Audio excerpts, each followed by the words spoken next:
everyone to this rather weird episode of I Got Gameplay. Today we are basically live from Shanghai at the moment. It's almost 40 degrees out here, and you can see from the background, I'm no longer based in my office at my old school. So, if you want to check out why that happened, you can go to my YouTube channel. I put a vlog up on it.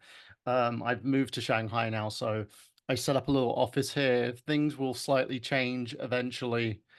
But enough about me. We're going to be talking about today's guest. We have an awesome human being, someone that I've been friends with for over a decade now, I think, Yeah. and has worked with me on numerous projects. Like I've been responsible for the birth of some of his projects. He's been responsible for some of the birth of my projects.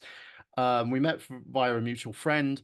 We both kind of had opposite career paths, but we kind of expressed a lot of our careers on comedy and making people laugh. Of course, he is the awesome, the quite charming, and also a man who's very philanthropic. If people know that he's probably one of the first streamers to contribute to charities such as St. Jude's, wasn't it? Was it St. Jude's? That was the Or first one we went after. Yeah. yeah, yeah. And people, I remember when people said you couldn't do it. So Mhm. yeah, this is the incomparable, the unbiased, the very charming Chris the Dace Man. Dace, Chris, how are you? I am Dace-tacular, and it is honestly weird to be on this end of the show because usually I'm doing the intros over on our stuff. But it is good to talk to you. And like you said, it's been over a decade of friendship. I Yeah, mean, yeah, we we've done like a ton of stuff together. I think we've been friends. We I remember when I was telling Tony that I was going to eventually meet you guys, and Tony was just like, "You ain't gonna meet anyone." And then I met you, and you're like the first person in Philly that I met. yeah, Um, representing today too with the Philly shirt. yeah, I can see you've been at a ball game at the moment. So you were explaining to me about the heat. You've a lot of changes have happened in your life, haven't they, since we've last had a proper podcast conversation, should I say? You ended your was it the Everything. Daystacular? Yeah. Do you still do the gaming for a cause? Because that was an interesting one. Because I remember people telling you that you couldn't do it. Like there was a It, huge concern about it, wasn't there? Yeah, so we went on hiatus, we'll say. So we hit our 10th annual Days Tacular Gaming for a Cause in 2023. We didn't do as well as we would wanted to do. Hmm. I would say we probably peaked around seven, but to your point, it was a slow start. We only raised $900 for St. Jude's the first time. By the seventh one, we had hit 8,000, and like at that point, we're like, "Oh, the sky's the limit." And then the eighth, ninth, and 10th did not turn out to be the sky is the limit, and we just kind of took a break. The good thing is we have just been started a committee back together, and we have announced that the Days Tacular Gaming for a Cause will be back in 2025 for the 11th Mm. edition, April 25th to the 27th, and it'll be a different format. So we have a lot of things in plan. We're keeping the charity more local to engage people here to a cause that they can understand. And really, well, we announced that we're donating to the high school that I went to their performing arts program, which really gave a lot of the people who are involved with our stuff their start and at least their confidence to get in front of a camera, get on stage, do stand up, whatever the case may be. So it's kind of a cause that like we all can get behind and understand Yeah. and probably wouldn't be doing what we're doing now if we didn't have that. Well, that's the funny thing about it, right? I was having one of the reasons I left my previous position recently was because I was the head of creative arts, but we had no creative arts. They like Oof. fired everybody. Like the music teacher was gone. Like they had everything, including like PE, but I was the only one left, and I decided it was time for me to leave. And then I found a school in Shanghai that they're starting their creative arts program, so they need someone to go from there. I'm starting from the beginning again because I'm starting as a teacher and not as a head of department, which is a Mhm. shame because my I've got like some lifelong goals here in China that I'm currently on the process of getting, but there's still things that need to be done and surpassed in order to get there. But And the that's big kind of what, sorry to interrupt, but that's kind of what bothered me is we went back to the theater mm, program for their 20th mhm, anniversary of a program that I helped start, which was the fall play. Not saying yeah, I was the guy that started it, but I was a part of the first one. And by the time we had graduated in 2006, we were literally doing plays where the director was adding roles because there was that many people interested. Like we had a cast of almost 20 to 30 people to do the yeah. Crucible. Um, and a lot of my friendships, a lot of the confidence, a lot of the acting and desire to be in front of people and entertain came from doing that. So when we went back for the 20th anniversary, not saying these kids didn't do a good job because they were phenomenal, but there was like five. So the programs just kind of like shrunk to your point, like you dealt with at your previous job. Yeah. The creative arts kind of get bypassed, and normally for sports. Um, but at the same time, like there's a lot of people I know that wouldn't have the ability to speak in front of people. The job I do today, I wouldn't be able to do today to make the big bucks to talk in front of groups of strangers I don't know without having the performing arts because that gave me the confidence.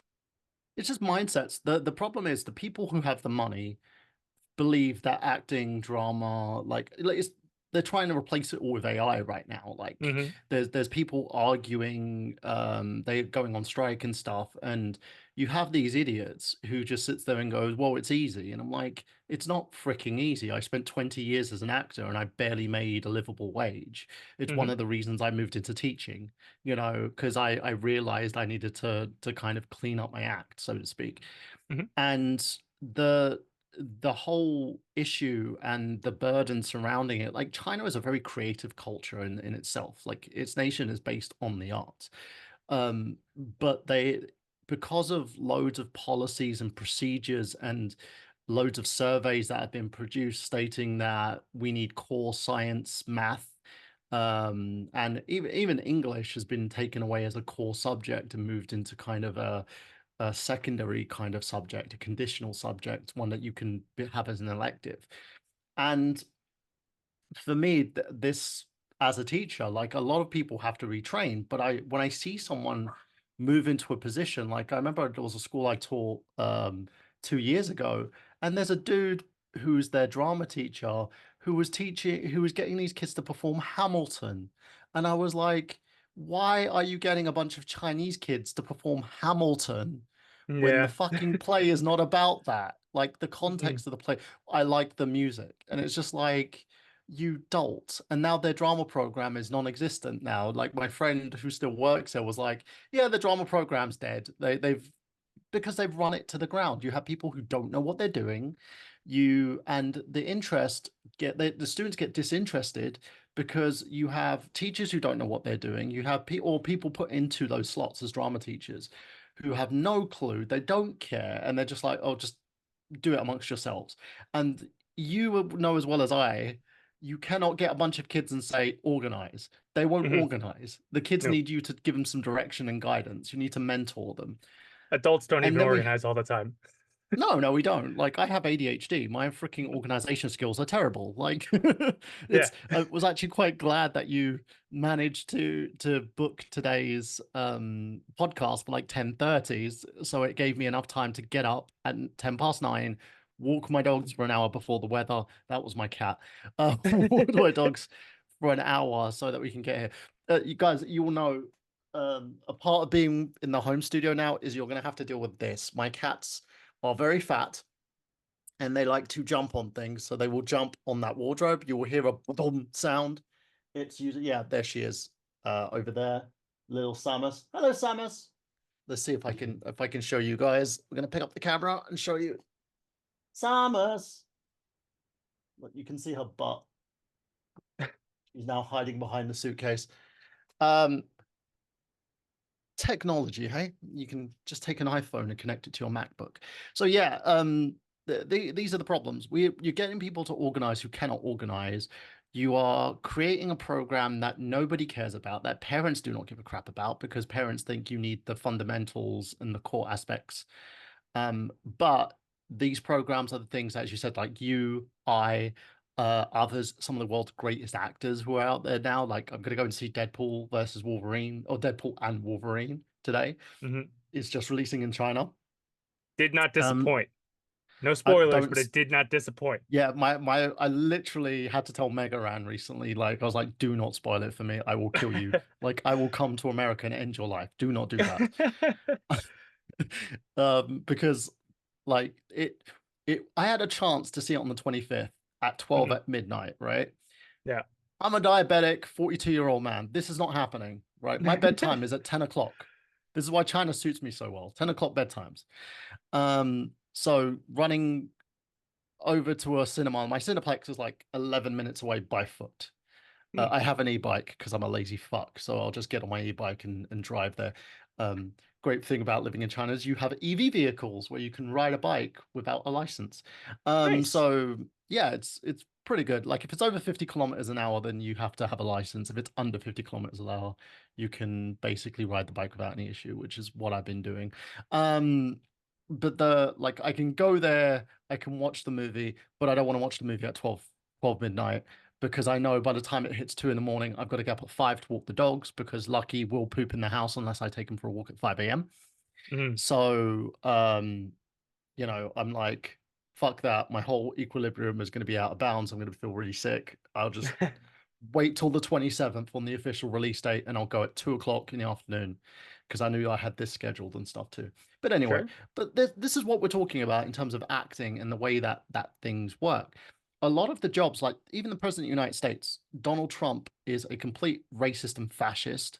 But he is very charming. And a lot of what he learned about being charming was he had an acting coach, you know, Obama, even Biden, a lot of these guys had coaches to help them get to the stage that they need to be so they can have proper speeches, they can speak with confidence. They don't see this. And when once these people go, well, we get an education minister, and then the guy was like, well, we don't need acting. And then they make it as an elective, and parents will just not bully, but they would kind of push their kids to not take it as an elective Mhm. and then it just ruins the entirety of the program itself. So it's a good thing that you're pushing towards that because it is important. And I think sometimes people forget that, especially as we grow older. Like, we're going from you and I are I believe you're a millennial, right? Like me? Yes, I am. Yeah. My daughter was a millennial, but now she's Gen Z. Like I They by the current reclassified, or category. she now Yeah, identifies as she a Gen Z?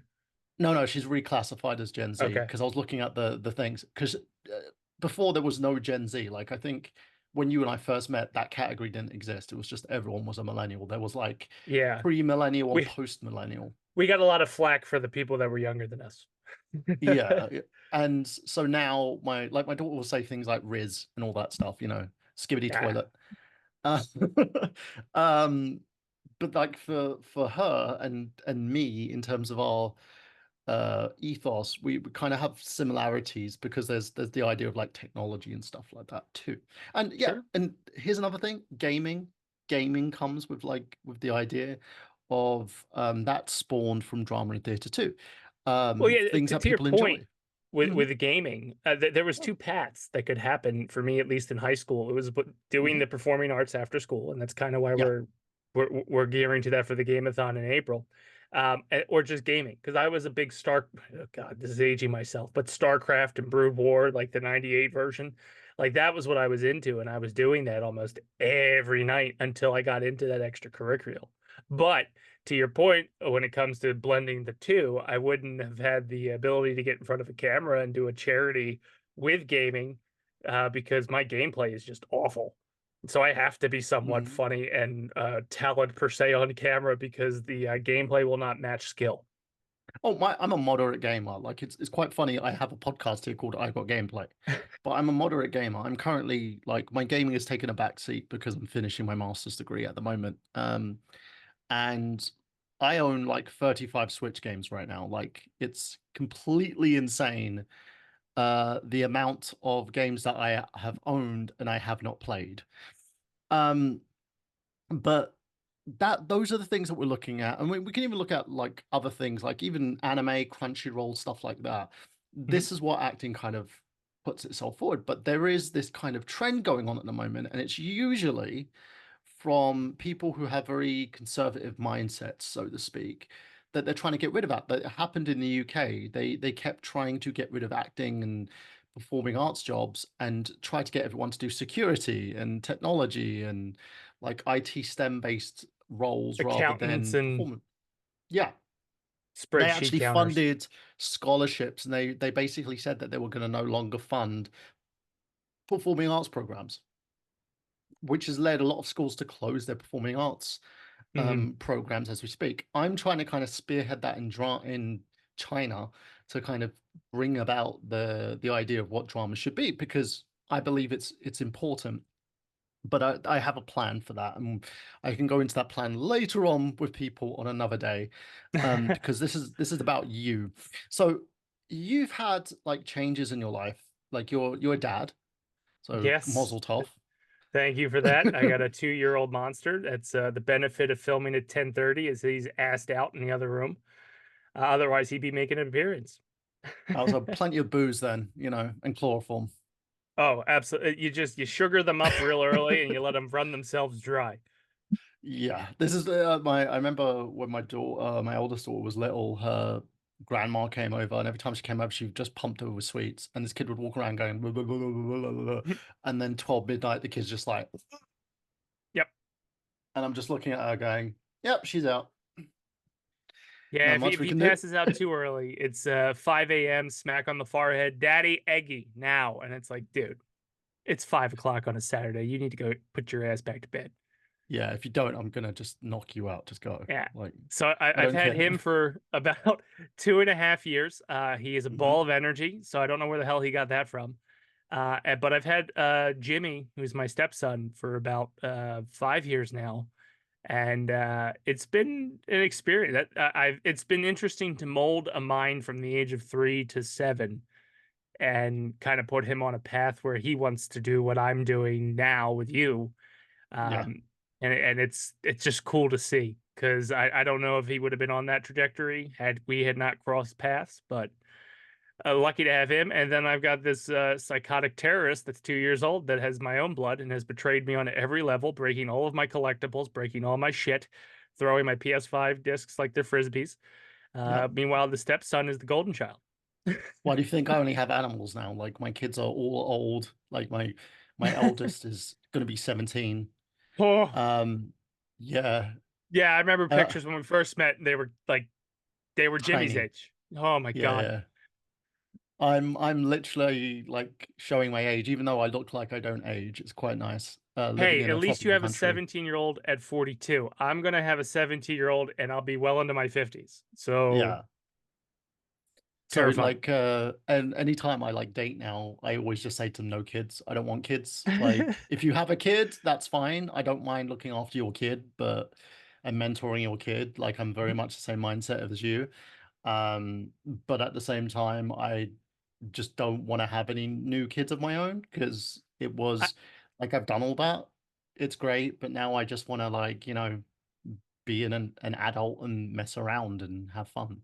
don't get me wrong, I love my little terrorist, but I miss the days of like, well, that one's not mine. Like we could be Yeah. best friends, but the moment he fucks up, it's like, you should go find his dad. Yeah. Like being the fun parent and also the disciplinary, like when I was parenting, like I don't do that much anymore because Mhm. Hannah thinks she's an adult, so Hannah's just living her life. My other three I don't talk to very much at the moment because they've picked a side, which I've always said to people, like if your parents are in a situation where they're not friendly, don't pick a Mhm. side. Just focus on what you want. They believe their mum is what's best for them. So I'm like, you do you. That's cool. If you need anything, you need any money, give me a shout. Yep. Um, and I've kept to that. Like it's been hard. But they are roughly little adults now, and it's so freaking weird talking to them about adult things. My daughter sent me a meme recently of Mario getting upset because the princess is saying that he's too short, and then him growing, and you can see like a big image of a penis. And I'm like, bro, like I'm your dad. Like Jesus Christ. And she went, it's funny. I'm like, I know, but I don't and know if and you remember like appearances by my nephew John. when we first Oh started yeah, I doing remember things John. together. He's Yeah. 17 and he says fuck now, and it's the weirdest thing that like I could have a grown ass conversation with a kid that used to sit on my shoulders at Phillies games. It blows my mind that he's an adult. He can drive. He can use a vehicle. That not cool. Yeah. Time's a bitch. My daughter's ex-boyfriend calls me dad. Like Hmm. this is how like and my daughter's like my dad is everyone's dad. And I'm just like, yeah, it is. Even my Chinese kids like treat me like I'm dad. Um and it's just the way things are. Like I feel like I was dating a girl recently who was saying to me that she believes I'm so wise, and I'm like, I'm really not. I'm just a guy who's lived. Hey, But you are being a traveling wanderer, man. yeah. Your experiences are just you should write novels based on your Yeah. like you've been all over the place. I can't say that I've been to Philly, to London, to China. Best I've done is gone to Canada, and they're just it's Canada. No, nobody cares Yeah. about Canada. Well, we've got a Tim Hortons here, and I can like I have a Canadian friend, and I said to him, Tim Hortons coffee tastes like it's medicine. Like it Mhm. literally tastes like it's medicine. I went, why does your coffee taste like this? Like it's It's because their donuts are laced in cocaine. So you need to have the medicine coffee after you have the cocaine donuts. Because I don't get they glaze every donut. Like yeah, it I doesn't like matter what it is, there's a glaze on it, and it's probably produced by some kind of moose, and we're just licking it up on the American side of like this is fantastic. Keep putting me into a sugary coma.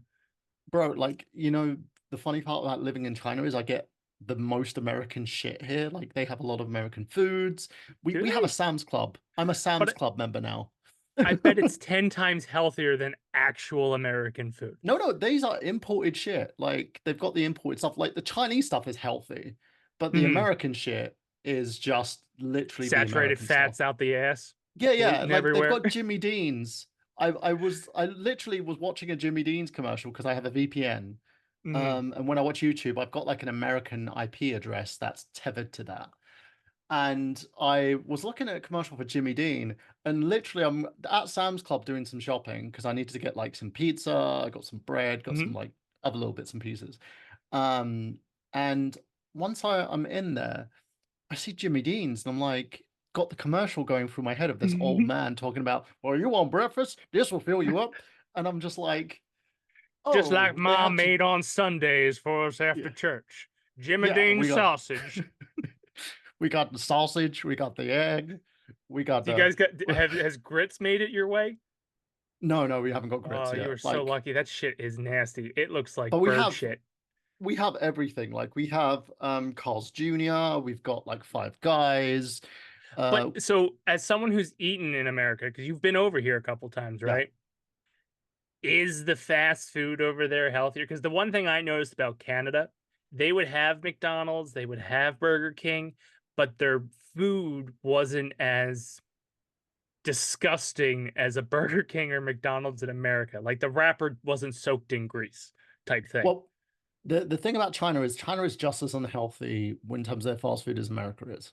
Okay. Um, there is differences. Like a McDonald's here, my favorite McDonald's is in Hong Kong because Hmm. they do actual pancakes and sausage, and they do it the American way. And it's the most Really? enjoyable fucking McDonald's. Yeah, the McDonald's breakfast in Hong Kong is the best McDonald's breakfast in my fucking opinion. And I've had McDonald's breakfasts everywhere. Like I went to Philly, I went to Hmm. where was it? Seattle. Like I went everywhere in the States. This is And why you need to the write a novel. You've been coast to coast on the east, on the United States, and coast to coast over on two continents on your side. It's yeah, nuts. and it's and like what I did, I spent time traveling in China for the winter vacation, and I traveled to Hong Kong, and I had breakfast in Hong Kong. Bought my like the person who was looking after my dogs, I bought her like a gold necklace Hmm. because she told me a story about like how most of her gold got taken away. So I was like, oh, I'll buy her a gold necklace. So I bought her a gold necklace. I went, it had Lush, and one of the ways that I stay so youthful is I have like a Lush face mask. So I basically like bought a bunch of Lush as well for like my other friends who was helping me out. And literally, I had a McDonald's breakfast because I was gonna have I wanted a Moss burger because everyone has talked about Moss burger and how disgusting it is, right? What's a Moss burger? It's a Japan style. They like McDonald's, but they're Japanese fast food, and Okay. it's their take on what fast food is, and it's disgusting. The burger patties taste like cardboard. And I was like, it's so gross. I want to have one. Well, you So have I to. went to the yeah, you have to. So I went to a local Moss Burger, but they were only serving breakfast. And what put me off was their breakfast was a piece of bread, a sausage, and some egg. And I looked at that and went, that is fucking gross. And you're Hmm. gonna charge me 50 HK dollars, which is like round about say about $5. And I'm like, for that, Hmm. went no. So I went to a McDonald's and for the same price, I got like eggs, I got pancakes, I got like syrup, I got bacon, I got sausage. And I was just sitting there, like there's a video on my channel if you search for it, and it's just like literally me admiring this McDonald's breakfast. And it was the most like delicious thing that I've had that came out of McDonald's. I'm jealous because you're lucky if your sandwich is made correctly at McDonald's and under 20 minutes in Well, Jersey. that's one thing in China. China, they will always do your food correctly. The one Hmm. issue I had was when I was living in Zhejiang province. I was living in Pinghu in Jiaxing city. There was always a Burger King I would go to, and they would get my order wrong.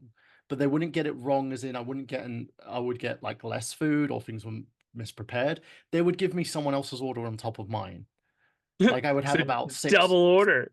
yeah, 6 or 7 burgers. Like one time they gave me like 20 burgers, and I'm sitting there translating it in Chinese, going booyah, booyah. And I'm like showing them the itemized order. And then the woman was Mhm. just like, huh, and then just gave me my order and then just waited for the person to collect theirs. And I was just like, I'm saving you from getting yelled at by the customer, you freaking nutcase. Yeah. But like, I'm diabetic. I'm not going to eat 20 burgers. I will be dead. This is not going to happen. You know, but it made me laugh so much. That's them getting a wrong order. But they've always, in terms of the way retail works here, it's similar to Japan, whereas they have the honor system and Hmm. the retail workers will always clean up after you, even though I will say a lot of people in China who come into money are pigs. They are literal. They will eat like the peanuts and stuff and throw the shells on the floor, and the retail workers will just clean up after them, or they'll leave garbage on the table and the retail guys clean up. And I come from retail. Hmm. You probably have done retail yourself. I always clean up after myself. And every time I've gone on a date with someone and we're having like a breakfast or something, they'll be like, why are you doing that? And I'm just like, because it's polite. And secondly, why are you leaving someone else to clean up your mess? They're not your mum, Yeah. Like you golden know? rule type stuff there. Like, hey, Yeah. would you want to do it? Now I'll just Well, take people care of it like myself. they're getting in trouble for doing this now because it like in Japan, a couple of like Chinese tourists got kicked out because they went to a buffet, Hmm. took a majority of the food, pigged out, left a lot of uneaten food on the table, and Japan doesn't like waste, you know. Yeah. It got to the point where the President Xi, like the main guy in China, has Hmm. actually put out an edict. You're not allowed to have mukbang videos online here. Like it's against the law to do mukbang videos because he doesn't like wasting food. And Hmm. he's literally put an edict out to people to clean up after themselves because food is abundance here. There is loads of food here. There's like going from a country that used to be very poor to a country that's very rich in its own right now. Um, they're like the cost of living here is insanely good, but there's a lot of the American culture, so I don't miss the Americans so much because I'm technically living in America in Hmm. some form or fashion. Like living in Shanghai, you have the best of America, the UK, and China in one place. Yeah. I'm living in in a suburb, Songjiang province. My rent here is ridiculous. I'm paying the equivalent of like $360 a month for a two-bedroom apartment. That's it. Yeah, Oh my God. That's the cable yeah, bill. yeah. Well, you know how much my internet bill here is here as well for 1 gigabyte a month. Oh. internet bill. Like it's 1 gig upload download speeds, Sure. but it can go higher. Um, about $20. Oh, I hate you. I love My you as a water brother, bill, but I hate you for all the my, experiences you're getting. my water bill's like $10, and then I'm waiting to see what the electric bill's here because I had someone stay over with me for a couple of days and she had the AC Hmm. on running all the time. But I'm thinking it's going to be probably about 30 to $40. Um, and the gas bill's like $40 for the year. So See that one we're on par. It's about yeah, like 40 because most things in at least our area don't use gas. You yeah. light the pilot and that's it for like the hot water heater, but everything's electric and the electric bill is usually 300 to 400 US dollars, which is Well, I installed an electric shower unit recently. I got a guy to come and install it for me. Mhm. Because it was like $20 for the unit and then $8 for the guy to basically install the freaking unit. Because I've got a friend who comes over. She's Chinese, and when she takes a shower, it has to be like piping hot, even Mhm. in the summer. And I'm like, are you fucking insane? Like I just turned the water heater off Yeah. because I need cold water. Like I ain't bathing like the devil. I don't, I don't need it like 70 degrees of hell. What I we don't have doing to here? sweat my sins out today. Leave me alone. Exactly. Look at me. Look how brown I am. My daughter looked at me and said, "Dad, you look like you're Ethiopian. Like I'm really brown. I look like I'm some freaking like I've killed someone. I should be wearing a turban and yelling at my wife." But it's it's one of those situations where for me, like I'm a hot guy. I love the summer. I love the heat. Like this is Mhm. beautiful for me. I love the heat. But when I take a shower, I am not showering in heat when it's hot. Yeah, Like get I out sticky need still. exactly. So and plus I have a routine. Like I have to scrub Mhm. my sins away. I have two like scrubbing brushes to like get all the dead skin and stuff out. But I'm always doing it in the cold and she can't take it. So she's just basically always in the heat. So I was like, I'm gonna install the electric shower so she doesn't keep turning on that pilot light. So we're Mhm. using more gas than we should be using. And then the majority of gas is just used on cooking, you Yeah. know. But yeah, so we kind of derailed on that one. So Just a little bit. let's talk about the thing that the show is about, games. What games are you looking forward to in 2024?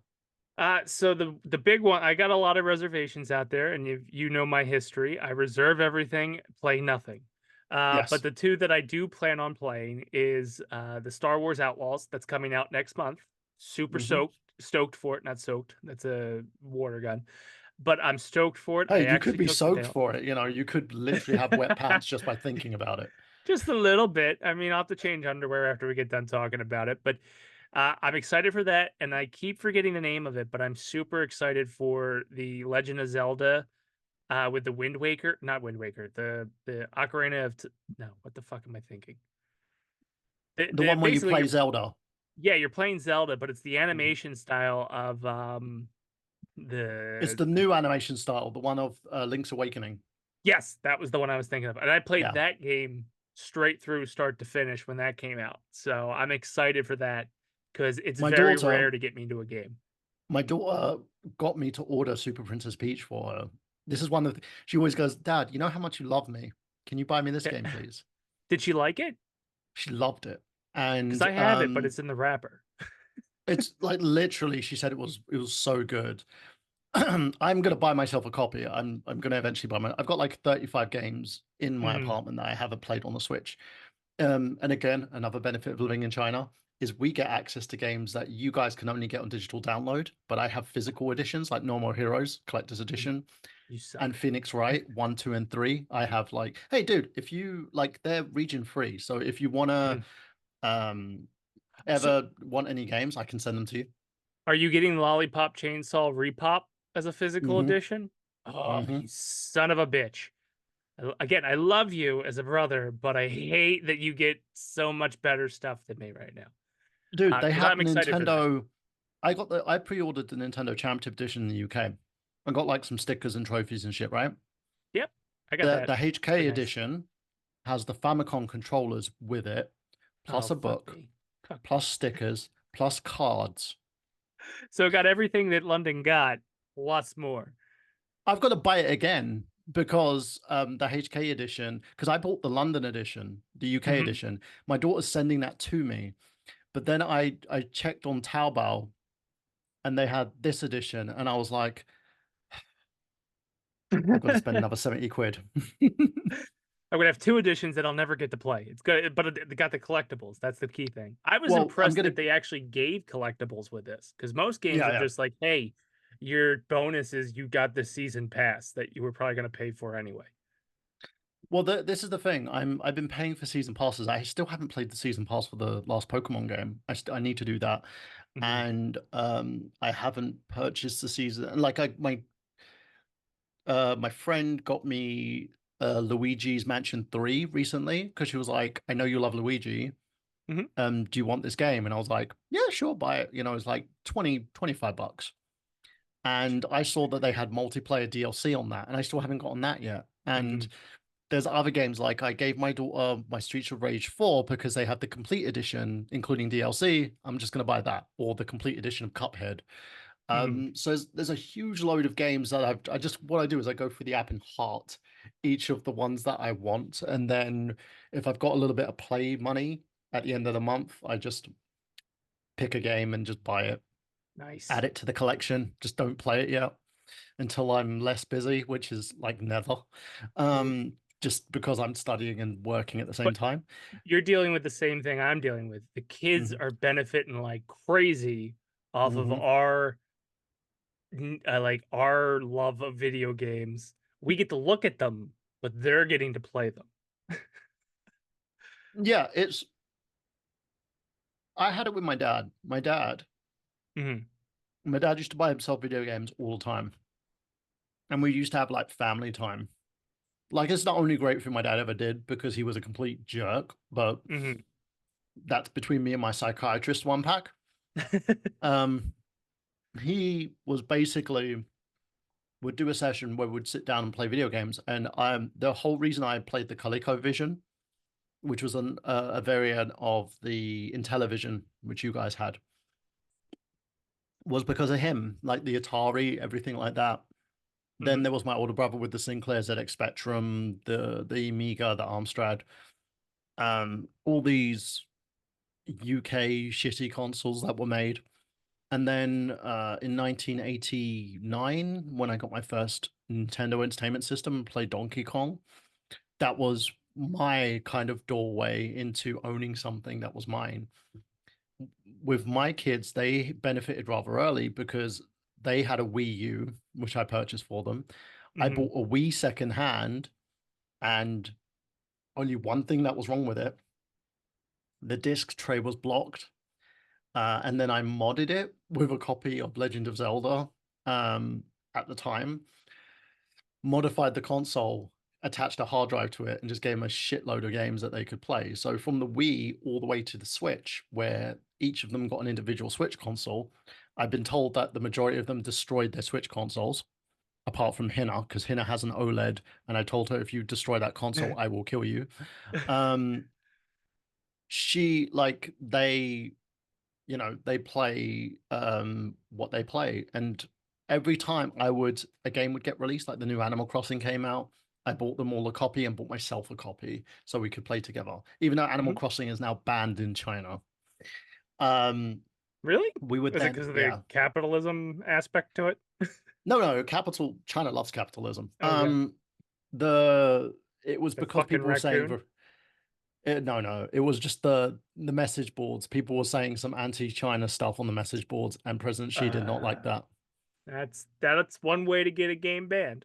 Yeah, I was saying to people like, but they still sell it, but they just don't mention that it's Animal Crossing. They'll just be like, this Nintendo game full of, and they would have like a picture of a raccoon on there. Like they even there's one advert where they have like pictures of physical animals that are represented in the game, but it's not the Mhm. actual animal in the game. Like instead of Tom Nook, you have just like a tanuki.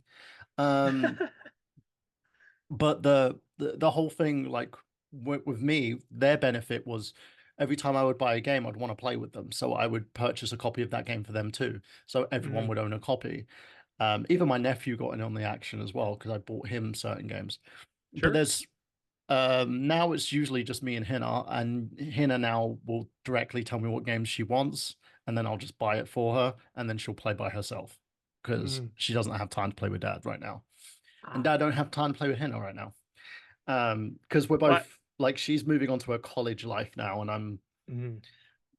moving on to my next stage of my career and stuff. It's And I'm sure the time zones don't help. That makes it even the window even smaller, right? well, when she wakes up, I'm usually finishing work, so I finish at like Mhm. 5 o'clock, and she's in school by the time I finish work at 5. Yeah, Um, so, but the weekend we usually have time, but right now she's just doing the teenager thing, going to see her friend sure. Amelia. Um, she has a boyfriend who I said to her, the one rule I have is as long as they're not a scumbag Mhm. and they have to be some sort of smart, because if you're going to breed with the guy, you want to He have needs to smart have his children. wits about him. Yeah, if he's dumb fuck, then I don't want this guy like being the father of my grandkids. Like, no. But Unless she's he's a pretty smart. boxer. No, A still then. multi-million-dollar boxer. Well, multi-million dollar maybe, but like Yeah. if he's got like anger issues, then no, thank you. Oh, Oh, yeah, also none of that bullshit. if he's a Paul brother as well, then no. That's Fuck that's an them. indefinite no. Yeah, fuck the both of them, man. One's basically trying to box a geriatric, and the other one's suing a guy because the guy found out his crypto scheme. Um, so yeah, you in terms of games you're looking forward to, like the new Zelda's a really good game. What console is your console preference? So here's the thing. I own them Hmm. all. Kids Hmm. play them all. I don't. I have actually somehow drifted to the PC, and I was not a big PC gamer. Now, I would say loosely PC because I still connect an Xbox controller to it because I Hmm. need to have the Hmm. controller in my hand to get that feel. Oh, I'm the Uh, same. but Totally console the wise, same. it's PS5. I've been a Sony boy since the PS1. That is a beautiful controller you have there, sir. It's I'm a third-party jealous. Chinese controller. I bought it when I got Tears of the Kingdom, That's and beautiful. Nintendo didn't really have a controller for the game. Their one was just a bit shit, to be honest. And this Yeah, third-party company made this, and it works on PC, PlayStation, Xbox, and Switch. So, nice. But mm, yeah, I would say I'm probably if you went the console route, mhm. PlayStation 5 because I've got the premium membership there to get the classics catalog as well as the PS3 catalog. If you looked at my history, it'd be a lot of Paw Patrol because Wade has definitely taken it over. Yeah. Jimmy has taken over playing. We actually got invited to the Marvel Rivals beta, um, which is their new game where it's the 6v6 kind of Apex Legends but with Marvel characters. So he's been playing that, but dad gets stuck on the PC as they're hogging the TV with the systems. Well, it's one of those things. Like my favorite's the Switch, but that's because Mhm. I'm a diehard Nintendo fan, despite the fact that I'm not a fan of a lot of Nintendo's practices, like them copyright claiming every fucking thing. Yeah. Like they tried to take me down at one point. So Get over yourselves, the Nintendo. it's just one of those things. But I do love them. Like it's one of my if I was invited to go to the Nintendo like headquarters, I would gleefully go and have a big smile on my face. They got the Um, IPs, man. Like they yeah. just home run on like 10 out of 10 IPs. It's just nuts. Like every year you could have a franchise player coming out with a game and they tend to put out 3 franchise players a year. And it's crazy. 90% of my animals as well are named after Nintendo characters. Like I've got Samus, I've got Mhm. Mia. She's named after Capcom actually. She's named in after Mia Fey in he, should I say, is named after Mia Fey in Phoenix Wright. I've got Luigi, Mario. Um, I had one called Rosalina, but she was too feral, so I had to let her go. Like she took a Mhm. chunk out of my thumb, dude. Yikes. Like Yeah, the real like we were. Rosalina would do too. Yeah, I think so. Like I believe the real Rosalina's feral. Oh, Um, absolutely. I had another one named after Isabel in Animal Crossing. Banjo after Banjo Mhm. Kazooie. Excellent name. Yeah, well, she looked like a teddy bear when I first like got her. She was like 4 months. I found her in a Mhm. bush. And I was just like, this is the cutest little thing, looks like a teddy. And then I was just sitting there thinking game characters that look like teddy bears. Oh, Banjo. And they had some ties to like Nintendo and stuff like that too. So I'm a huge Nintendo fan. I've got Nintendo everything here. Like this Hmm. whole desk is covered in Nintendo with my little Luigi there as well. It's Nice. either Nintendo or Back to the Future. I've got like DeLoreans and shit like that. Um, China's obsessed with Pokemon. Like the in city that I'm going to today has a Pikachu on the top of the building and Hmm. has a Mew inside like one of the building's curves. It's such a beautiful building. I posted it Hmm. on my timeline on Facebook. Sure. It's just like really adorable. They have a Pokemon Center that's in Shanghai. I haven't been to yet. There's a lot of places that I need to do some videos on. Like there's a friend's cafe which literally looks like Central Perk in Shanghai. I've been there twice. I want to go there again. Nice. It's dude, it's so beautiful. Like I want to get. They also sell the penguin, like the Bugsy, the penguin pal that Joey has. Hmm. I want that penguin, so I'm gonna buy that penguin. Um, so like, and yeah, look, even these as well. I bought the Game and Watches when they were released. I have that one, and my son Wade plays the hell out of it. He has no idea what he's doing, and I'm like, these were the games that I grew up on, man. Yeah, same. I touched one. My uncle had it when I was a kid, and my dad refused to buy it for me because he was like, "It's a piece of shit. I'm not buying this for you." Hmm. Um, when the new ones came out, like I bought the Mario one. My friend Hmm. has it because her daughter likes to play Mario. So I let Sure. her have it, and I was like, one rule, do not lose the fucking thing. Otherwise, I'm gonna get very mad because it's a Yep. collector's edition. This one, the Legend of Zelda one, when that was released, I bought it straight away. Hmm. I got it for cheap as well. Like the prices online are ridiculous for them now, but in Yeah. China you could buy it for like 25 bucks each. I'm saddened we didn't get a Kirby one. Because didn't Oh, we Kirby might just do. turn 35 or whatever? Yeah, yeah, HAL Laboratories. Well, we've got like three Kirby game releases on the Switch, which I Hmm. haven't bought any of them. I need to buy them. Yet. And now I'm causing you to spend money. Suck it. You are. Well, it's quite funny. Like gaming here is there's an abundance of it. Like as soon as they opened the market up in China Hmm. to for gaming, Nintendo came in like, because Chinese people mostly play on PC. Everyone here is like either a PC or a mobile gamer because technology here has sped up so much. It's like if you came to China, you'd think you're living in the future. Hmm. But the way that the mentality of the people are, it feels like you're living in the 90s, right? Women want to be size zero. Education here is all about like the way that the parents handle things. The schools have little to no say. The government has little to no say. There's still like an abundance of issues in terms of smaller rural communities, and things like racism, for instance. Hmm. Um, but there is also like these charming aspects, like EV vehicles are now extremely cheap thanks to China because there's new players on the market and like America's really targeting them because they don't like the fact that China is making the one thing that China tends to do is there's an overabundance, right? Consumerism is very high. They make tons to meet the demand, but they make over the allotted demand. Hmm. And because they do that, they flood the market. And what happens when you flood the market? The price goes down.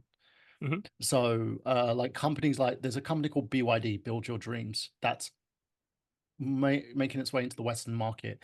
Xiaomi has made its way into the Western market. Like I went back to the UK and there's like tons of Chinese stores there now, like Miniso, Xiaomi, and stuff like that, that are They're located in the they're UK. popping up in our area too. The Yeah. store, the first one you just said, there's one in our local mall, which the fact that malls still exist is amazing. And they Yeah, have like two same. or I was three. like, the UK malls here, it's a way of life. In the Hmm. UK, when you look at a mall isn't a mall in the UK like it is in China. Mm-mm. Like China has in Shanghai, I like where I live, there's six malls. Really? Yeah. And all flowing with people. So yeah, that's crazy. Most of ours are ghost towns. Oh, like there's one which is like has a Walmart in it. I accidentally Hmm. stumbled into a Walmart and I went in there and I was like, oh, let's see if it's the same as a Walmart in the States. It really isn't. It's just like a small store. Was it clean? Um, it's clean. This that My that's a winner right there. my favorite at the moment is Aldi. Like we have an Aldi here, which is like a Nice. Swiss store. They do like sandwiches, they do cheap things. I can get like a say 2 3 weeks worth of shopping for like 10 bucks. Hmm. You know, in the UK for the amount of shopping that I buy there, I'd probably be paying 30. Like for 10 bucks for shopping, I'll be paying 30 bucks in the UK. And it's quite funny seeing the differences. They have arcades, right? Like Hmm. I remember the days we had arcades and how arcades have become like a non-existent thing for us. In China, they're everywhere. They're slowly starting to pop back up around my area. I mean, Dave and Buster's has really cornered the market for I guess America, but we just Yeah. got around one. And then like there's a couple other ones that opened up down the roads that had like mom and pop versions of them, which I was shocked because again, brick and mortar seemed to be dying desperately over here, and now it's kind of Well, getting a resurgence. I think it's also the overabundance of capitalism, right? You've got all these big businesses that have become big businesses and they're just taking over everything. Hmm. Um, in China, they have laws about that, like in terms of monopolization, they won't Hmm. allow it. If a business does bad practice, they get fined. Like recently, two of the biggest companies in China, Tencent and Alibaba, got fined for violating two of China's biggest laws. Like TikTok in the US, their company here, Douyin. This is what people like. They keep going on about how it's like a Chinese platform. It's not. It was made in South Korea, Hmm. and no, sorry, it was made in Singapore. Checking myself there before people start yelling at me. It was made in Singapore, and then they made TikTok, and then they made Douyin in China as soon as the internet opened up here, and they're being heavily legislated here too. Hmm. It's ridiculous how people think, oh, China owns a portion. Yes, they own a portion of Douyin, which is a separate company from TikTok. It's the same thing, but it's a They separate own a platform. portion of Blizzard, don't they? Yeah. So like, what? If you want to trade in China, the Chinese government has to buy 10% of your company. That's how Hmm. it works. So in like Five Guys had to go through a huge hurdle before they opened up their first store in China, which I attended the first time that store opened. I was like, oh good, they've got a Five Guys. Let's see if it tastes, because nothing in China tastes the same. Hmm. Like McDonald's in China, you do have summers like the Big Mac and stuff taste the same, but they usually have a very different Chinese based menu. Hmm. Five Guys tastes the same everywhere. Like the States Like taste the heart same as the attack UK. inducing. Yeah, yeah. Like the States taste the same as the UK, taste the same as Hong Kong, taste the same as China, like So Shanghai. I You had could go ahead. oh no, I'm just saying no Five Guys is different. They're all the same. And I think they said it's because the company makes sure that that's the case. Wherever you go, it's the same quality. That's how McDonald's tried to start, and then the whole you watch the movie The Founder where the Roy whatever the hell his Yeah, name was I just love that went movie. and franchised everything, and everybody made their own thing. But I have an anecdote about Five Guys. So I had bariatric surgery about a year ago Mhm. because I had just overindulged to the point where I wasn't able to move. The one food that I fear since the surgery is Yeah. Five Guys. Why? Because of how calorie heavy it is, the It is contents calorie of it. heavy, yeah. And I'm like, those things when I was at my 400-pound glory fucking freaked me out. So like I now have half a stomach. There's no way I'm gonna be able to get through one of those. And I was right. Dude, We got it. I you're, took 2 bites and I was done. you're talking to a guy who went to the heart attack grill. Did you? Yeah. And I did the challenge. Uh-huh. And you're here Um, alive, so that's good. yeah, I remember I had that burger. It was the heart attack burger, and I had it and literally could not eat another thing for 3 days. Like I was Really? just literally emptying my stomach would not let me. But here's what this is the because you've noticed I'm kind of slender. I'm Hmm. not like as big as I used to be. Well, that's Part because of the thing is this. I was gonna say I'm on diabetes put you on that track. I'm on metformin, but I'm also this is a version of Ozempic that I Hmm. had to take. Which is it's called Litigrate. and what it does is it makes you full. Mhm. So when I eat, like I'll have for breakfast, I'll have a sandwich. Um, for lunch, which after we're done here, I'll have my lunch. It will be like I usually just make a big pot of like noodles, sausage, some burgers, and some mince and like vegetables and stuff like that. Put it into a container and then just dish out portions, selected portions every day for about a week. Mhm. And then the rest stays in the fridge. And then for dinner, I'll have cereal, and that's it. Not bad. And then for the whole, like usually I'm at the gym every day, but right now because I've just moved and I'm on severance, so I decided, okay, I'm just going to walk every day. So Mhm. I've been walking 1 hour with the dogs. I use them as an excuse to take them out. So 5 a.m. we do an hour. Mhm. As you saw, like 9 a.m. Or 10 a.m. we usually go and do another hour. And then in the evening, 6 or 7 p.m. I'll take them out and we do 2 hours. Sure. And so I'll just walk. And then to make sure that I don't eat too much, I'm taking this. Like Nice. um it's annoying because I would rather not, but I have food consumption for me is a little bit like an addiction. Like you Yes. have to, you should know, being Oh, someone who, totally understand it. yeah, it's an addiction. So this is what was given to me. I was sitting in hospital and my because my eyesight was really, really bad. This was like around about 3 years ago now. Mhm. And my eyesight was really bad. I couldn't see properly, everything was blurry. And I'm thinking, maybe I just need glasses, maybe my eyes have failed. And then I was peeing a lot, and I'm just sitting there going, uh-oh. Something worse. And yeah, I'm like, I'm diabetic. Because I've been like, for me, it was an eventuality. My whole family is diabetic. So I was Mhm. like, it was going to happen. But you saw, like, I would go from being super fit to super fat, Yep. super fit and then super fat, right? I totally get that roller coaster. Yeah. So I kept changing and changing and changing.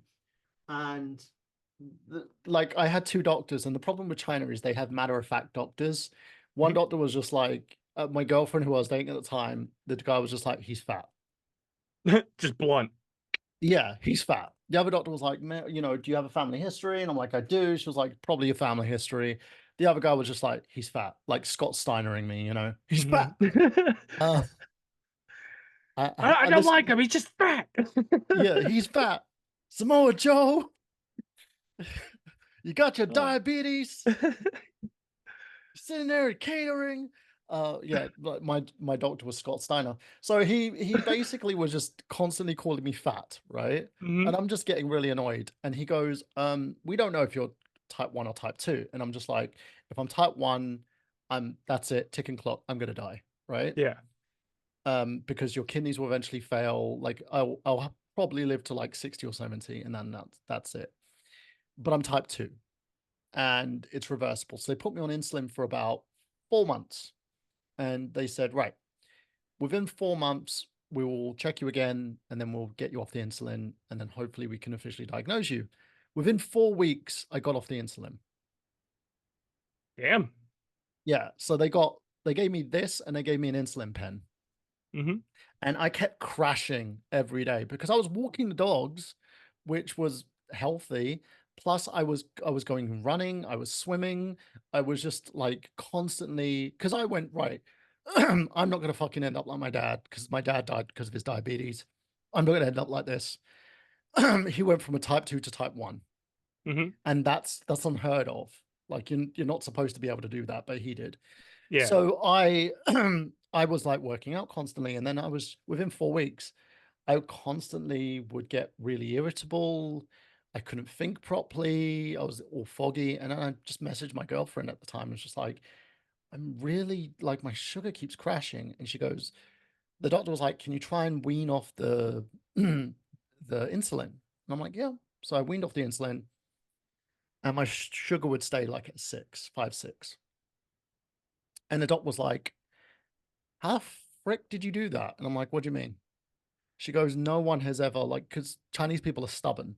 So when you Mhm. tell someone they're diabetic, you're going to die, cut the salt, cut the sugar, they're like, oh, I'll do that, and then they're back in hospital like 2 weeks later. Double down. Yeah. And then you've got like uncle basically getting really annoyed because of it, and after all that, they were really impressed, and I have just maintained. Mhm. And like you, like I'll go to Five Guys, but if I go to Five Guys, I'm not eating anything else for the rest of the day. Like I Yeah, might have breakfast, but that's it. that was the crazy thing with the surgery because basically they take your stomach that's the size of a fist and they make it the size of like a pencil. So Yeah, my sister's had the same surgery. It's like gastric band surgery, right? yeah. So the weird thing to me Mm. was my brain still says, yeah, go for it. Eat 4 slices of pizza, man. Same, You can fucking do it. You same. take half a slice of pizza and then it comes back up and not like Yeah, throw up. It's literally whatever you chewed down came back up as is. And it was wild. But the turning point for me was if you go back because the videos are still on my Facebook feed and probably on my TikTok. Whenever I was recording Wade when he was first born, you can hear me wheezing just yeah, yeah. holding the camera, I and saw I how was like, huge you were, but the thing is, "Yeah, I could empathize because that's what happened to me when I had my first child. I got big yeah." because you do because you eat what they eat, right? If they don't want to Y eat something, you finish it. Mm, yeah, and it was like a course of like like a 3-year thing because like, I yeah, think, basically I started dating and then I got into another relationship and I just didn't pull off the gas on the food, and I'm wheezing and I'm like, "I got a 6-month-old here on the bed with me, I'm watching him, I could die, just because I'm how big I was." So I went to the doctor and was hmm like, "Hey, you gotta fix me because like, I gotta be around for this kid." I found out I had like severe sleep apnea. They were shocked at how low my oxygen count was at night when they did the test, to the point of like, how are you still alive? They're yeah, like, you stop breathing every minute. Like you breathe for a minute and and I never thought twice of it. yeah. I was I was snoring and gargling. I remember my ex telling me. Yeah, they were basically like because of my neck and my chin and the way that I would sleep, I was suffocating myself. And the fact Yeah, that I didn't was like shocking to them. The thing that also baffled them was I didn't have high cholesterol, I didn't have high blood pressure, and I wasn't diabetic. And they're like, but you weigh enough that like yeah. You should have it could been. happen next month.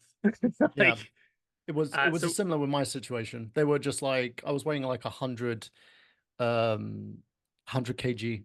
I mhm, got myself down. I'm now 86, I believe, 86 kg. nice, Yeah, it's nice. around about 152 pounds, I think that is. 152. Jealous? Yeah.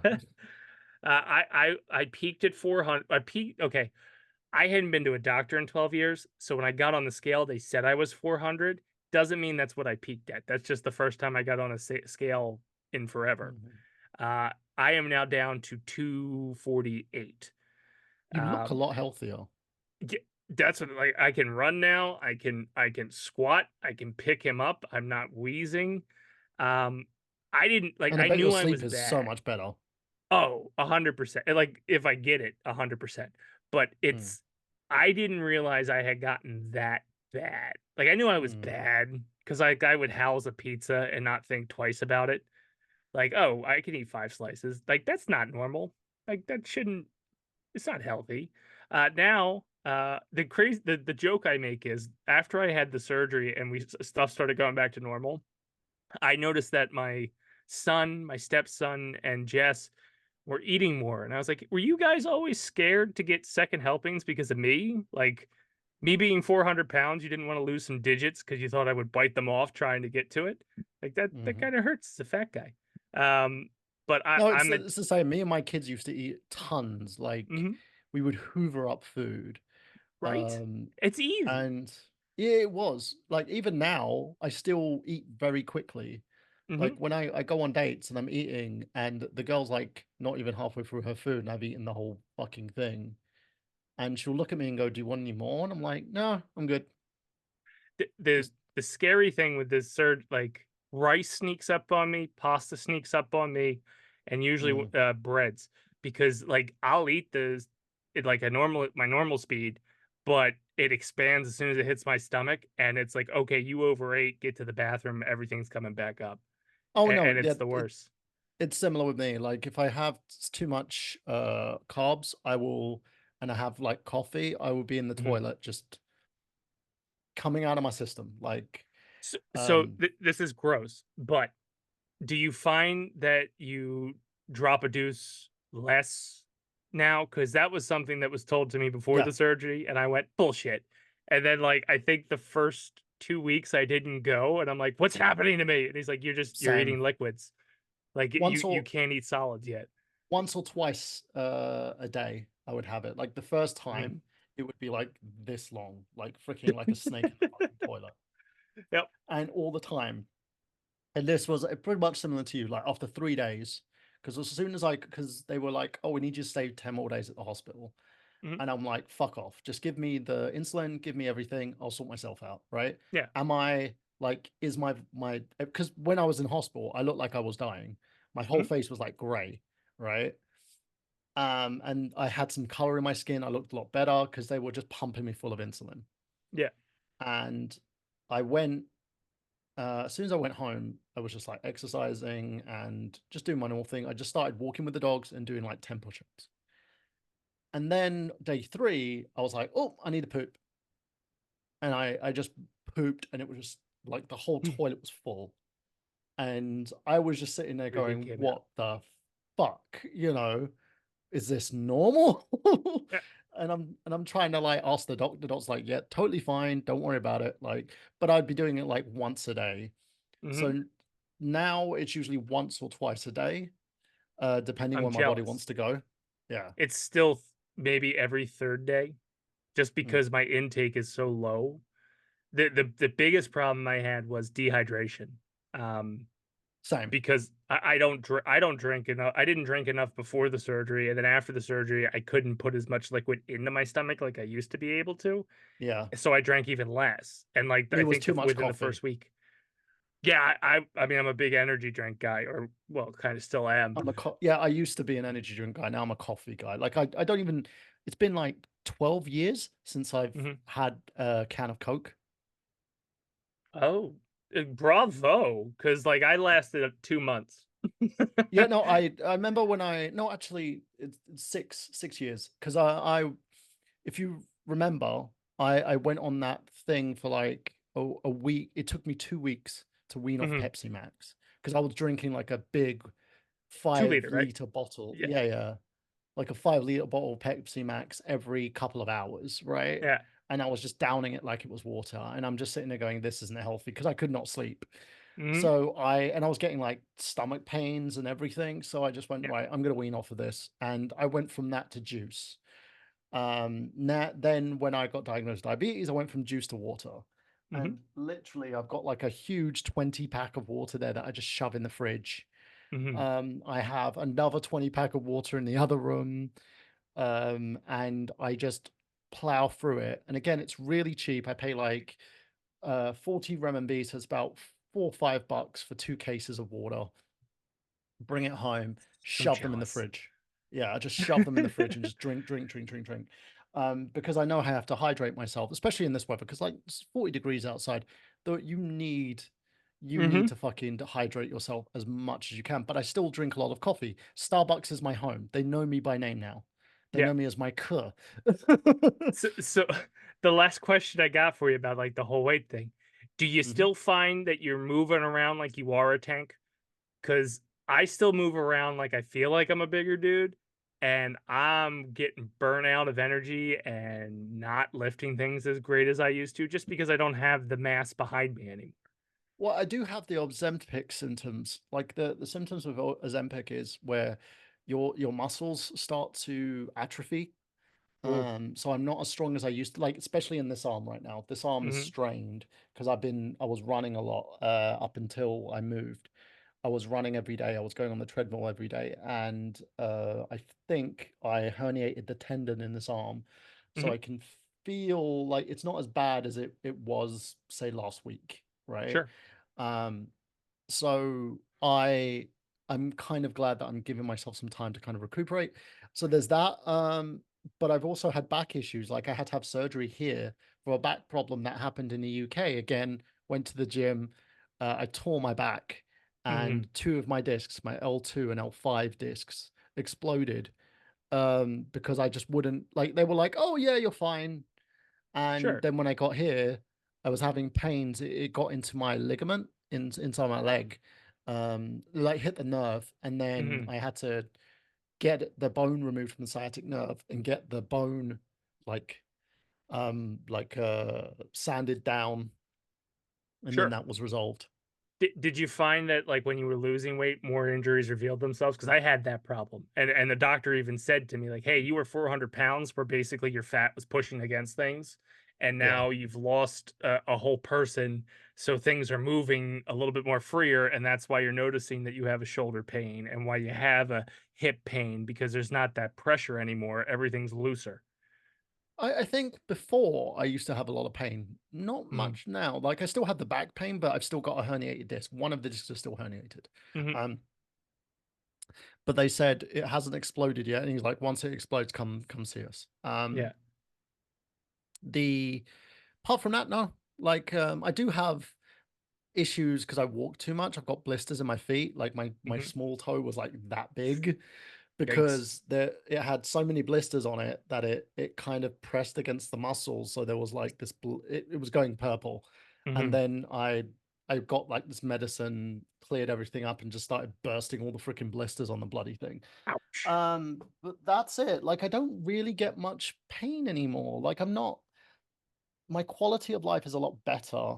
But again, this is someone who's like I've had this for 3 years now. Like mhm, you've seen how my weight has dramatically yeah, dropped over the last like Hangzhou was when I had to deal with it.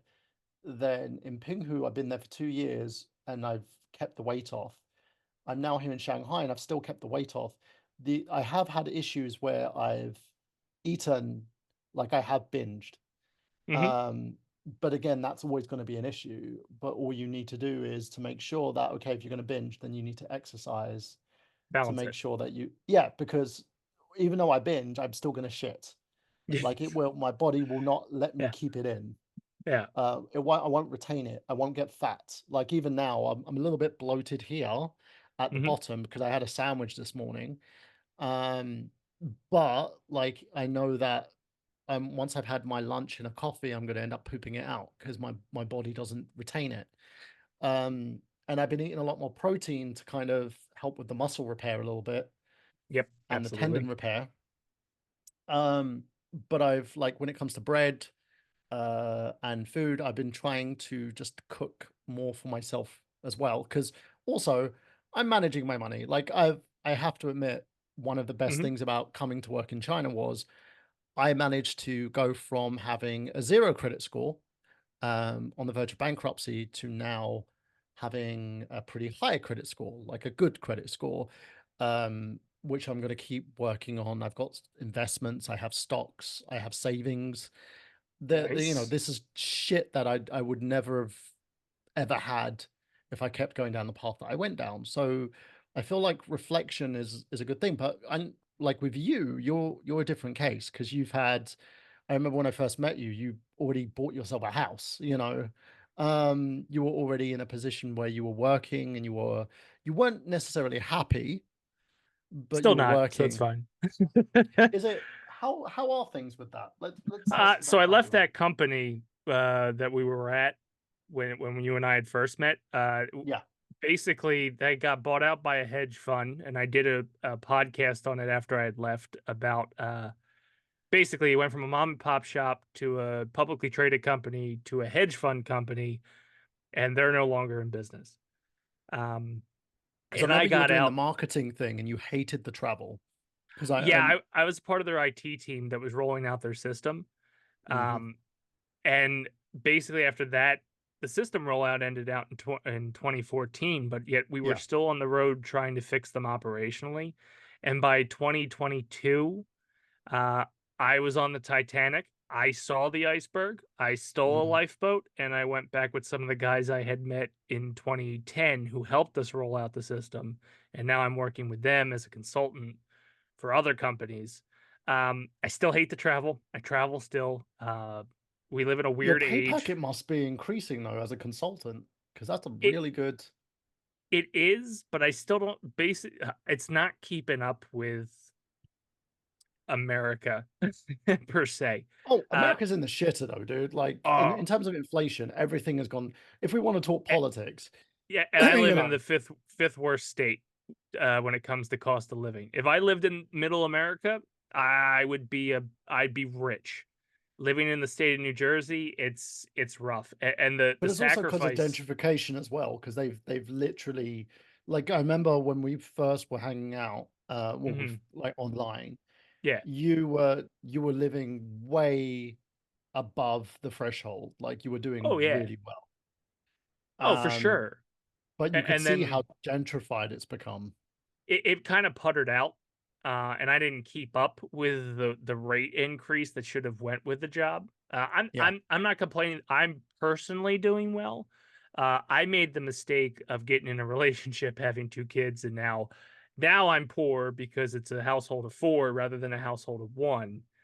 of course. And because of the travel schedule, she doesn't have a career, which is huge. And I appreciate her every day. I tell her how much I thank her because I don't have the job I have because Hmm. I'd have to be here for the kids. But I get asked to travel on a moment's notice. Like I have to be somewhere next week and they still haven't told me. I know it's coming. It thankfully it's only an hour drive, but like they used to pull that shit when I was going to California. So it's a sacrifice that even though she wasn't making the money I was making, I've lost Hmm. that annually because she has to stay home with the kids. Because basically, if she went back to work full time, Wade would have to go into daycare and her check would cover the daycare. So at this point, why not just stay home? Like Yeah, and I trust her more than I trust some stranger.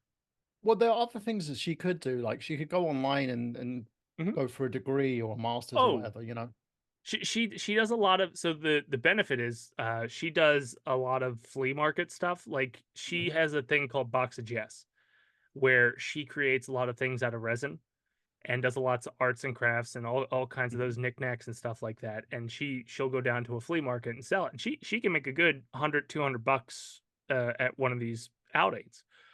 Problem is now that the 2-year old's a terrorist, she doesn't have as much time to create as much. So Mm. her flea market visits are less compared to what they were when he was okay. Just put him in the car seat or put him in a stroller and he's fine. No, he's an Mm. independent woman that wants all his fucking shit laid out that he can walk around like he's 17 He don't and need he's no chill. man. He don't need no man. He does laundry, he vacuums. If you tried to throw away something without his attention, he loses his shit because you did it. He is Mr. Hmm. Independent, Yeah. um, which has made it difficult. But the job itself, it's a good job.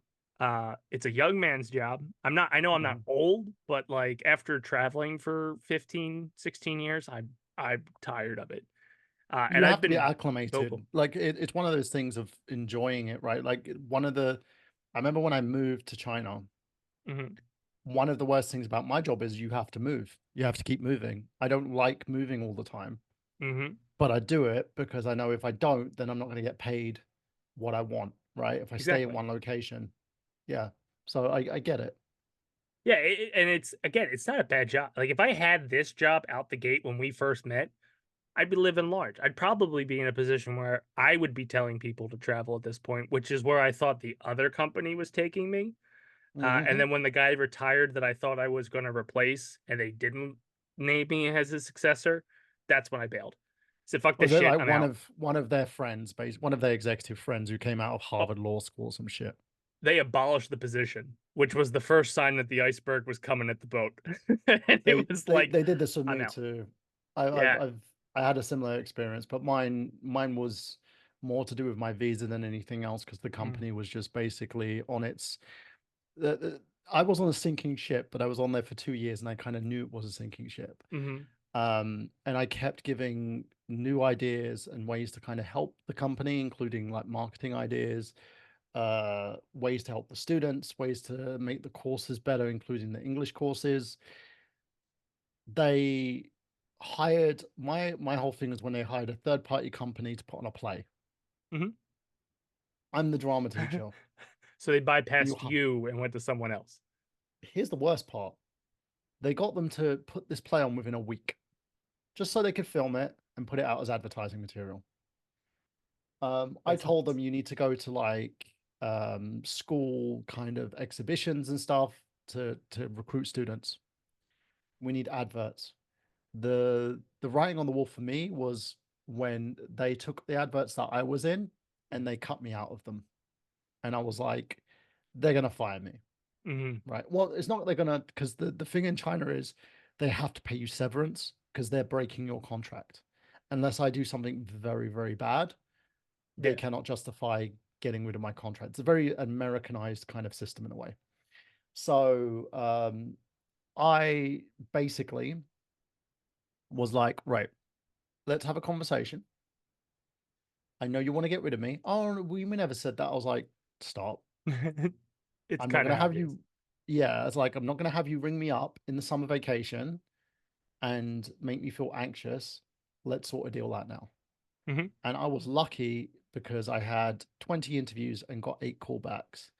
But then a guy who really wanted to work with me messaged and said, I want to put you in for an interview. So I did the interview, and the rest is history. I'm now living in Shanghai. Nice. Um, but it's pretty much a similar situation. I don't like with the direction they're going. I don't think is the right direction, but it's not my decision. The person Mhm. who's in charge is very highly paid. He's had a wealth of experience. He knows what he's doing, of course. But our issue is a problem that's happening everywhere with education, which is a lot. Students are deciding against furthering their education now. Some of it is due to the Andrew Tate online idiots who keep telling you don't need to go to school, just buy a course from me that's worth $1,000, and the Yeah. course does nothing, you know. And the other half is because people aren't listening, teachers aren't listening, companies are treating schools like they're a business, and you can't treat something like education like it's a business. Yep. Students need to come first. And every time I say that to someone, they look at me like that I'm crazy, that I'm Yeah. just You're an like, "Oh, you don't anarchist or like something. money?" Yeah, you don't like, and I'm just like, we can make money, but we can make money when we have more happy students. We need happy, Yeah. satisfied students. We need to make sure their education is progressing. We need to meet their needs. I need to know what the students' needs are so I can meet those needs and those desires. I retrained myself to do an thing called the International Language Testing System called the IELTS, right? Mhm. I trained myself to do it. Then the school was like, you don't know what you're doing. Okay, cool. Then spent my own money, 250 quid. I dropped down to go and take the test, Yeah. and I passed. And I'm dyslexic, right? Yeah. So I got like the equivalent of A's and B's from this English test. Sure. And then I came in, shoved it in my freaking head of department's face. But they hired him on, no experience in education, and he's the head of my department. And I'm looking at this dude and I'm like, look. So I went to the principal and said, look, and they weren't happy with the guy because the department wasn't meeting the principal's needs. So I went, hire me, get me to do it. I don't want extra money. I can fix the department. The principal was like, no. So then they hired someone else. And now the Wow. department's dead. See, that's the like, at least the problem we're having here is there's, like, a bottleneck situation. You're filtering all these kids through the college system, yet there's still a generation ahead of us that won't Yeah. give up the positions they have. So the whole idea of this system of funneling in new candidates into these well-paying jobs just isn't there. Like, there's so many But people I if know you with college degrees that are doing things that are not college degree worthy. but if you have new businesses and new startups coming in, Mhm. what should be happening is if you are giving them tax, like Musk, for instance, right? He moved to Texas due to tax issues. Mhm. He's playing it all of, ooh, it's too woke. It's not the fucking wokeness that's the problem. It's you're doing it because you're paying tax in California. And California have mandated that rich folk like you still have to pay your 2 billion out of the 200 billion that you're making, Yeah. right? It's a flat 30%, pay your fucking 30%. You just Yeah, happen to make more. yeah. Whatever the fucking number is. And he's getting pissy about it, right? So Yeah. he moved to Texas because they're giving him a 0%. Okay. But there's the levy is the guarantee that he would hire more people locally for his jobs. He's not going to do that. He's just going to Mm-mm. offshore it to China, right? And to Cheaper Singapore, labor. Vietnam, cheaper labor. He'll probably have like a few like new people. You're having more people coming through education, but not enough positions available because too many of these companies are coming in. You have the CEOs at the top not wanting to relinquish their positions. They're hiring their buddies from Harvard who have no experience doing the job. And then you've got people who are trained who can't find a job. Mm-hmm. Then you have the arts, the academics, all these other people coming in. And the biggest thing as well is nobody's being trained to open their own business, to do their own thing. And there's no avenues to kind of create these new entrepreneurs. Mm-hmm. And especially with tech, like tech, Asia is the biggest tech capital now because the tech giants that flourished in the States in the 2000s are done, right? Who are the last 20 to 30 years? You had Steve Jobs, Bill Gates, and then the last 10 years you have Zuckerberg, and you had the guys who made Twitter who have jumped ship now, Mm. and Musk has taken over and turned it into a fucking cesspool of It's ignorant porn. anti-transphobes and bigots and porno stars. Yeah. It's a new porn site to get around those weird porn laws in the state. That's You have to do age verification in the state of North Carolina to view Pornhub, or go on Twitter where you don't. and the thing that makes me laugh as well is you have legislators in place who don't know what they're doing, like Marjorie Taylor Greene, and they're Ah, putting these new laws into place, and they're it's all morons. causing conflicts with businesses, so businesses are leaving. And you've got Mm-hmm. that as well. People don't understand how much politics affects economy. And the economy will tank if your politics are in views of, oh, this needs to be highly religious, or, oh, like the anti-China stance that the States has taken on. It's not because China's doing anything bad. It's because they're doing something that the US want. The US want all people's data, right? Mm-hmm. So they don't want a competitor taking all that data. Oh, they But already get it. yeah, Like but there's they're no. also doing there's also illegal shit that's going on at the moment with people like you know the new controversy with YouTube, right? Where companies are siphoning YouTube videos and filtering them to AI algorithms to train AI Mm-hmm. because they need data and it's illegal. They're not supposed to be doing this and it's Yeah. against Google's terms of service. But then Google's just like, if we call them out on this shit, then we're going to get caught. Like it reminds me of Lord of they, War, right? they got to look at our code and they'll see that we're doing some shady shit We're training our AI algorithm doing the same off of our thing, YouTube videos. Yeah. but we're telling people we're not, and it's the shady shit. It's like Lord of War, if you remember where Nicolas Mm-hmm. Cage that bit where he's talking to Ethan Hawke and he's saying, "Oh, your commander's going to come here. He's going to offer you a promotion and he's going to tell you a good job, but he's going to tell you to let me go." Mm-hmm. And Ethan Hawke's laughing at him, going, "Yeah, right." Goes in, whole scenario happens, and he's like, "How did you know?" And he went, "Well, you don't want the president being revealed as the guy selling weapons. Mm-hmm. So they're going to let me go." And it's kind of the same thing where it's like Google don't want to get found out that they're doing the AI bullshit. So they're Yep. not going to call out anyone else's AI bullshit. Yep. As You know, Facebook does it to you, anyone with an AI, their own version of AI, is totally data mined to anything you've ever done on their site to well, I'm generate it. lucky because I opted out from having my data mined via AI because you could opt out on Meta's terms of service. In the Mm-hmm. US, you're not allowed to. In the UK, you're allowed. So I Yeah. managed to get that done. Um, but it's like for me, I was offered an acting role recently from China, and they're like, "Oh, it's for this movie," and then I looked at it and went, "It's training AI," and they went, "Huh?" I'm like, "It's training AI, and you're using my likeness, right?" And she went, "Yeah," and I went, "Do I get royalties?" And she was like, "No, just Oh. a one-off fee," and I was like, "Oh, yeah, no, thank you." Because my if my face is going to be attached to an AI system, I want royalties. And if Mm-hmm. that AI system is going to be, and it's basically like a series of adverts that are going to be made using AI, but it needed my likeness, my voice to train the system to be me. Yep. And I was just like, yeah, no, I'll blow that's your mind. You're talking to AI right now. I'm not even here. I'm in bed. But it's just insane how the time has gotten because the companies are trying to they I think the term I heard was companies are spending millions so they don't need to pay thousands, Yep, right? So yep. they're spending money on stuff like AI so they don't have to pay employees, so they can Hmm. get rid of certain positions, lower level positions. Hmm. And I'm just sitting there like, you just need to pay people what they're worth.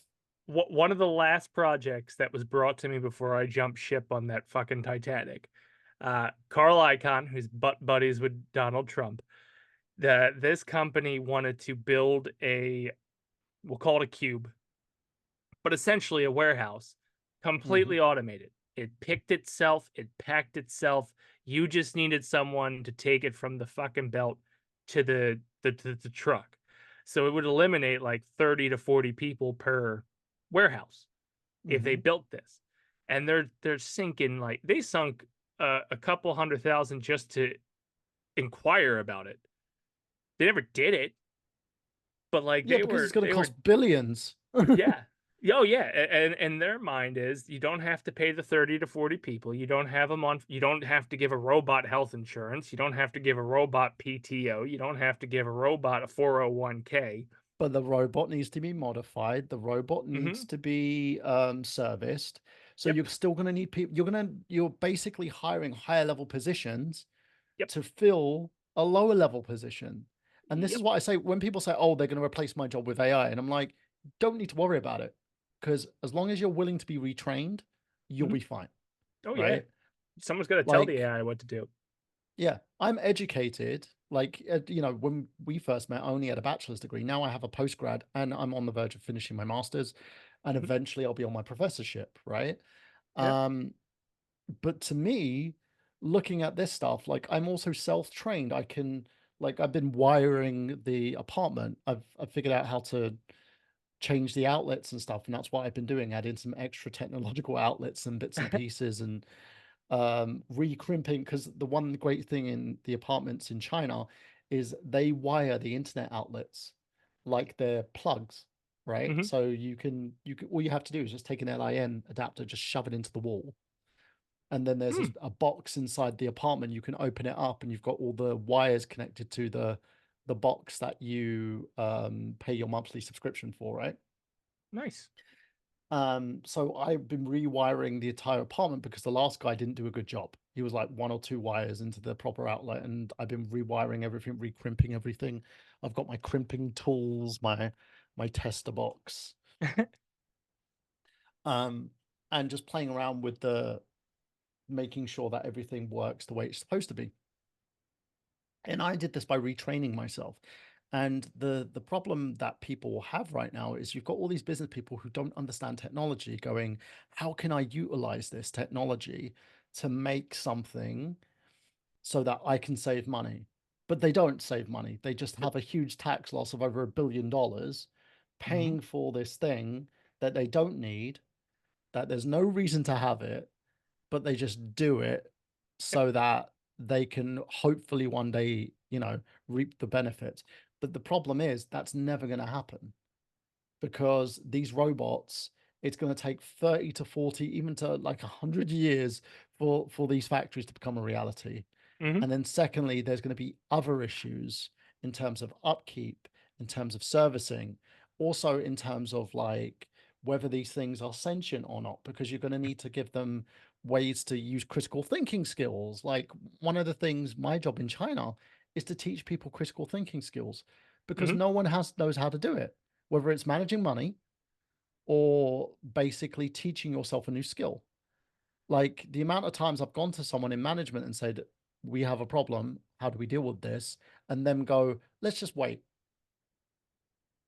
We can't wait. If this gets out, we're going to be all over the news."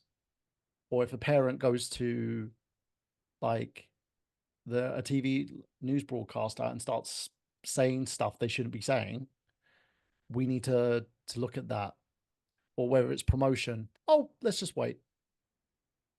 And it's their version. Wait and see is their version of, I don't want to be proactive. I don't know what I'm doing, but I'm not going to tell you I don't know what I'm doing because I don't want to lose face. Yep. And it's kind of like you're fucking yourself, right? Like you're literally just taking your dick and shoving it up your own ass because you don't know what the fuck you're doing. Yeah. And that's the problem. And this is what I keep telling people when it comes to AI. AI is a great investment. It's a great thing to use. It's a nice tool, but the way it's being used is wrong. Yep. And the the problem that all these companies are having is, one, there's not enough data to train it, and two, the way they want it trained, they want it for these new innovations in technology, and it's not going to happen. And people are getting scared about it because they think, oh, it's going to take away my jobs. I remember when a washing machine was going to take away someone's job and people tried to destroy those, or when there was electronic machines that would make clothes, that would pack boxes, that would do anything that a normal person wouldn't be doing. They tried to destroy them too. And I'm like, there's no point. Just retrain, get yourself into a position that you can be in and move up. Like Hmm. for me as a teacher, I'm always going to be needed. You can't use AI to replace my job. It doesn't happen. No. Oh, sorry. Cramp. Cramp. Yeah, diabetic we, cramp. we Oh, we have been um, going at it for a while. it's not that. It's part being diabetic is I get muscle Hmm. cramps because of like the airways in my body. Sure. Um, so the whole thing when it comes to this AI thing, the whole intricacies about it is we're repeating history, but we're doing it in a way that we've become so technologically advanced that we're moving into an era of time where people are afraid that they're going to lose out. Hmm. And I always keep saying to people is, and it's one of the things I had to realize, and it's one of the reasons why I moved to China. I was getting tired of being in the same shit all the time. I had no money. I felt like I was letting everyone down because I didn't have my own apartment. I didn't have anything. So I needed to make a change. And I saw a psychologist, and she gave me the tools that I needed to make the change. Um, it was scary, but everything I have is because I decided, right, enough is enough. It's time to drive myself into that position. Same with you. Hmm. You've moved into a position where, again, it's not the happiest, but it's in a position where at least you're succeeding. It's And better than the last one. yeah, and to me, I feel I admire your, like, the fact you have the intelligence, you have the drive, um, but I do see there's this hunger for more in your sense, to do more. Always. Um, so let's go to our conclusion of today. It's been great talking to you because we've been doing this for like 2 hours now. That's what um, happens, man. Once we get yeah. the Dace Man show format went from 2 hours to one when you left it. So clearly there's chemistry here, buddy. Okay, so we had a little bit of technical difficulties. There could be VPN issues, so apologies on that, guys. For those of you who see the recorded version, you won't know a thing because I'm very good at editing. I splice things using my MacBook. And But AI. for an AI, I'm an AI robot, a chat GPT. For those who are listening, you won't notice anything either. So let's conclude today's episode. And Chris, have you got any projects on the burner at the moment? Is there anything that you're going to be doing? So the active thing we're doing is every Tuesday in the United States, which would probably be Wednesday in China and somewhere between that. We drop a very Philly centric Jersey Fanatics podcast that talks about the Philadelphia Phillies. But you can check out everything at basementprotocolproductions.com and facebook.com/basement protocol productions. We do have some things, like we say, in the pipeline. We're currently talking about launching a food channel because we have some very talented cooks within our group, as well as a couple other podcasts that we're working on. But the big one will be April 25th to the 27th, 2025. The Dace Tacular Gaming for a Cause 11 will be returning. And you can catch all the information on that at basementprotocolproductions.com. What about the Days Tackle and Mine podcast? I've seen a couple of episodes being uploaded here and there. Yeah, so we just wrapped up season 3 about a month Mhm. ago. We are working on, well, I say we, but it's me. But I'm working on a concept which I'm hoping you will partake in down the road, called the Dace-tacular Mind, Dace-tacular People, which I would get down and have the conversation basically like this with you, and just like basically I am hyper paranoid that I will have dementia when I'm older, and these are a way to save the memories and basically ask people when they met me, why do they still put up with me, and why do we talk? So Dace Tackler People will be a podcast that I'm trying to talk to people that were big parts of my life, and you definitely were because you were part of the first few Dace Man shows. We had the Fanboys Anonymous stuff. I got gameplay, and we've just been support brothers even behind the scenes for over a decade, which is crazy. Well, I I hate. still consider you family, man. Like I can uh most definitely say, even like I remember when we met because we hung out with the same people.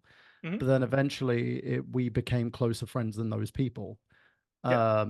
We don't even have to go into that because that's a long story. Um, and it's quite funny seeing how all that's gone and how, like, I think you and I have always stayed in touch more Yeah, than absolutely. anybody else, you know?